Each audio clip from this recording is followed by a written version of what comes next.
Now we move to Tokyo, where 260,000 people were ordered to evacuate due to a powerful typhoon. It struck the mainland on Sunday, packing gusts of winds of more than 160 kilometers per hour and doubling the region's annual rainfall. At least 2 people have been found dead and more than 100 others have been hurt. Although the typhoon is slightly losing strength, it's hit the Fukushima atomic power plant in the northeast, bringing heavy rain to surrounding areas. Workers at the crippled Fukushima Daiichi nuclear power plant northeast of Tokyo were pumping away rainwater that was pooling around hundreds of storage tanks containing radioactive water. The operator of the Fukushima nuclear power plant reported that the plant drained 1,130 tons of polluted water into the sea following a typhoon on Monday. Down to Colorado this morning, receding floodwaters are revealing the extent of the disaster brought by days of historic rain. The flood death toll now stands at 8 victims. The number of missing is about 650. That's down from more than 1,200. Helicopter crews evacuated about 400 people yesterday.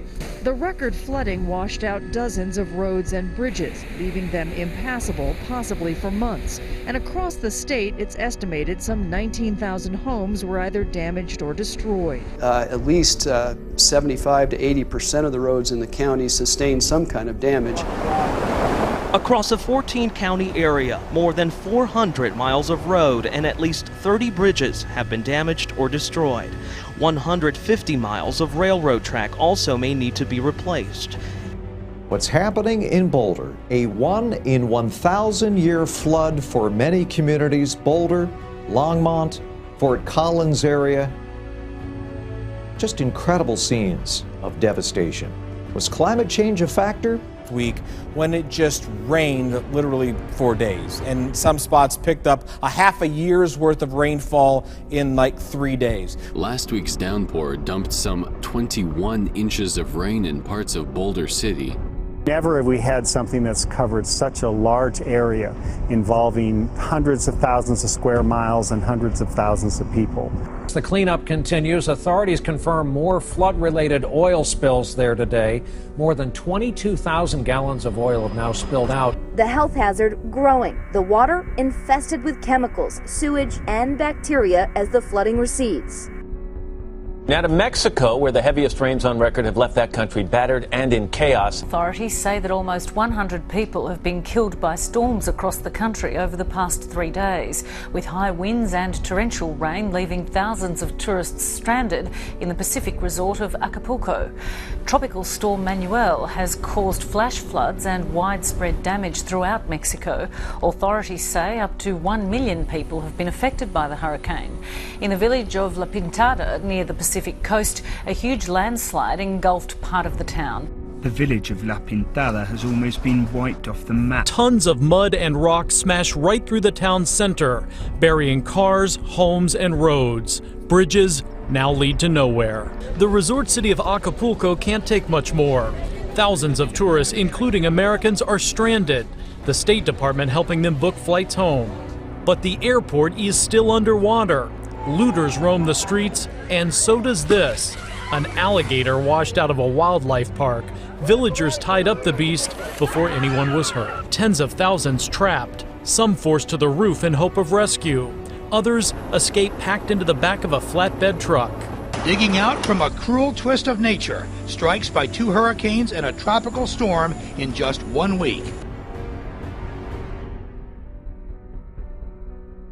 Well, Saturday night in Canada briefly looked a lot like Sunday morning. Canadian Mounted Police dash cam video shows what it looked like in northern Alberta as a brilliant fireball lit up the night sky. Spectacular sight for those who were out and about around 9:30 at night. No damage, no impact site was found. First Russia and now Canada? Do you think these are signs of an impending apocalypse? The world's strongest typhoon this year has killed at least 25 people in southern China and paralyzed Hong Kong's airports, leaving hundreds of travelers stranded. Typhoon Usagi unleashed wind gusts of over 200 kilometers an hour, causing death and destruction. Around 226,000 people were relocated and more than 3.5 million affected by Usagi. It hit the eastern city of Chaozhou. Falling trees smashed vehicles and power supplies were cut off. With authorities deploying at least 50,000 emergency workers, trees were toppled and cars blown off roads. The typhoon also caused 7,000 houses to collapse and crippled power supplies for hundreds of thousands of homes. Usagi first hit Taiwan and the Philippines on Saturday, causing 2 deaths and depriving tens of thousands of electricity. It was the biggest storm to hit the area in more than 30 years. 7 dolphins have died after beaching themselves in northeastern Brazil. Around 30 dolphins became stranded on the shallow sands of Ipanema Beach. It's not clear why they came aground. Biologists are trying to establish why.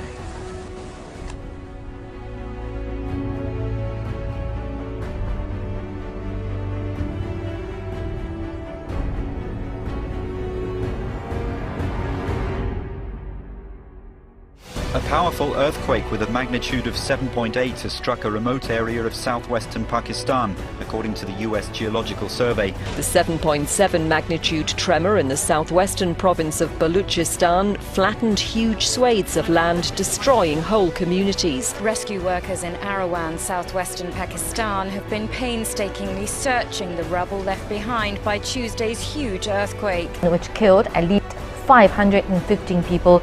After hundreds of mud houses collapsed on residents throughout the remote area. Hundreds of survivors have severe injuries. Many are terrified for their loved ones.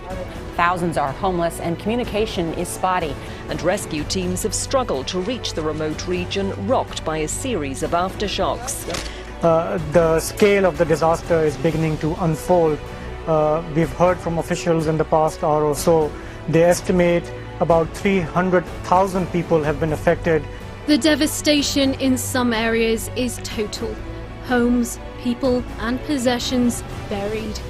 Those who survived are desperate. Reports say it was felt as far away as the Indian capital New Delhi, where buildings shook. Meanwhile, emergency workers are en route. But that may be little comfort for those who have been overwhelmed by this tragedy. The Pakistan military says it rushed nearly 1,000 troops to the area overnight. According to Dawn, the Baluchistan government has dispatched tents, food, medicine, and ambulances toward the ravished areas. Incredibly, the quake was so strong, this island, about 30 to 40 feet high, emerged off the coast of Gwadar. There are reports that it's emitting flammable gas. A mass of mud, stone and gas pushed from the seabed.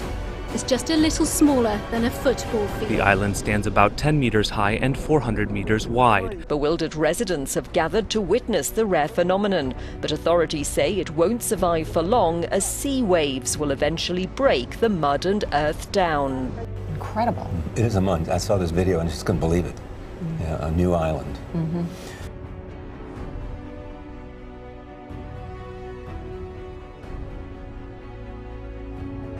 Información en materia económica: decretan estado de emergencia al sur de Brasil por fuertes precipitaciones.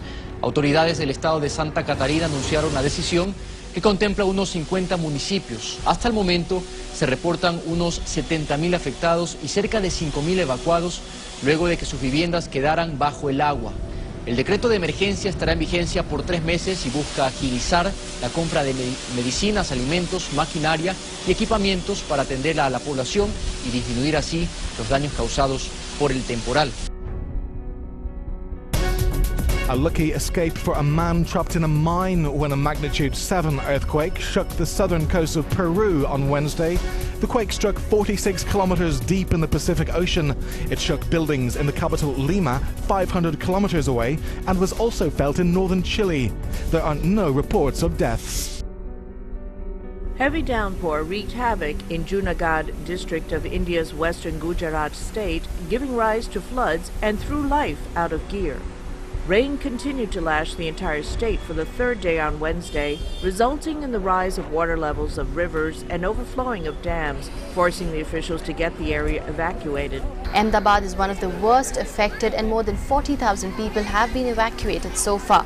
The flooding has also caused widespread damage as homes and businesses have been destroyed. Farmlands in the area have also been washed away. It's the first day the incessant rains, which began almost a week ago, have stopped. Rescue crews are welcoming the break as it's the first chance they've had to rescue people in this area. but hundreds more around the state are still trapped, and the forecast is calling for more rain.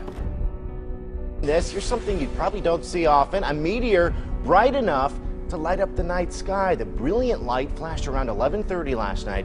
It freaked out many people on social media, saw a lot of tweets about this, including people here right in our area. Our station got numerous calls of people spotting it. Seen in at least 3 states, including Ohio, Indiana, and Kentucky.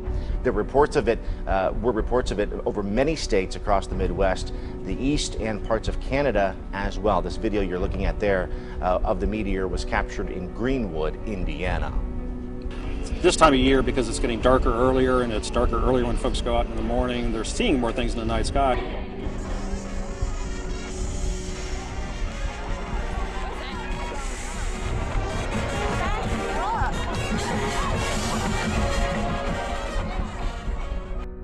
Southwest Pakistan has been hit by its second strong earthquake in 4 days. The 7.2 magnitude earthquake struck again in Balochistan. ARI television reports that at least 18 people are dead and more than a dozen are injured. Many of the structures in the country are made of mud and brick, and some of what was left standing after Tuesday's earthquake is now flat. Awaran district was severely hit by the first quake on Tuesday.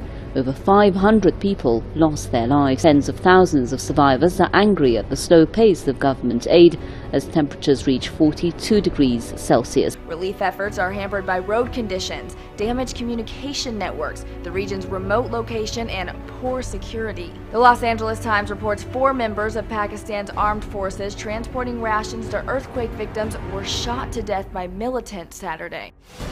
A month of rain falling this weekend alone, the wettest September ever recorded in some places, and there is more to come tonight. Seattle setting a record, so much rain, part of the roof giving way at the Seattle-Tacoma Airport, SeaTac as we call it. In Tacoma, Washington, a manhole exploding, a burst of water shooting up in the middle of the street, which was soon turned into a river there. Seattle, Astoria, and Olympia marking their wettest September days ever. This is crazy weather. It's unbelievable. And with all this rain comes wild wind, gusts up to 75 miles per hour. Power lines stripped, more than 4,000 still in the dark. Trees puncturing homes and cars. Well, this is definitely autumn. We are transitioning pretty quickly to winter in some places. Let me show you how much more rain. This is not normal for this area at this time of year, but we do have more to come, and some areas going to pick up another 2 to 4 inches, David. Record rains in the Pacific Northwest. Deluge has been going on for days, and Sam, some of this is the last legs of a typhoon? Yeah, believe it or not, it moved all the way across the Pacific. It's just what was in the remnants of that, really. So it's not typhoon strength that's hitting the coast, but 3 terrible storms that hit the Northwest just since the weekend. The Weather Service rushing to keep up with the records that were generated here. Let me just go through. We just pulled the sheet from Astoria, Oregon. All-time wettest September on record, wettest September day on record, wettest 2-day total for September on record, wettest 3-day total for September on record. Take a look at the numbers, and these are the all-time monthly highs here. Never been wetter in September than Astoria, Salem, Eugene, Portland. Wild night of rain and high winds in the Pacific Northwest. They are setting records, in fact, even in a part of the country famous for rain. Jesus! Look at. And that is just one of the crazy scenes playing out across the Pacific Northwest.